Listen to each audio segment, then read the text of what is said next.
Hello! Andito tayo sa New Clark City. And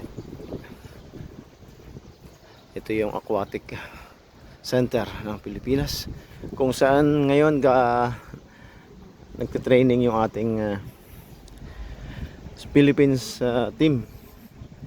team para sa swimming, and isa sa pambato ng Pilipinas ay ang ating bunso na si Kuya TJ Amaro, anak ni Kuya Al. And ito, dito rin ginanap last year yung Boss Ironman. Yan, kahapon take off na tayo ng Boss Ironman sa Subic. So this time sumingit muna tayo ng pagpunta dito sa New Clark City para tignan natin at suportahan naman natin yung anak ni Kuya Al, no? Which is ngayon te-checkin natin yung training niya. Kita natin kung gaano kagaling. So yan,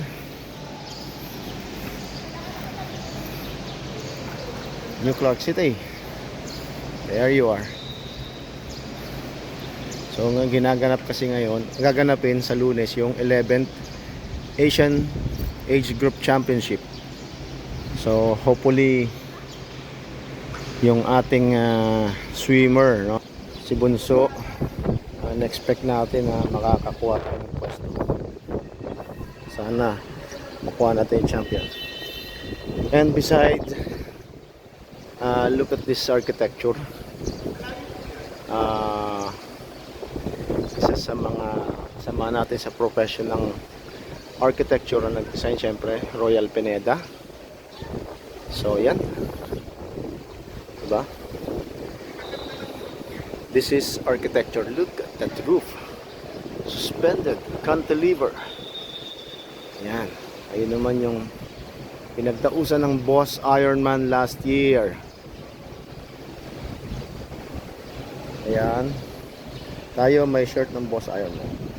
Kahapon nandun tayo, and later sa pagbalik ng mga nagbabiyahe, babalik tayo sa event place para i-cover naman natin yung kanilang pagbalik. Syempre Team Ots, Team Lopez, support by Archiventure, yours truly, Architect Sargento. Okay, so puntahan muna namin si Kuya TJ. Patapos na yung training para ma-BD na yun, ma-document. And okay na okay to. At least makita tayo ng bata, makita tayo na sumusuporta tayo. Okay guys, see you later.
Village.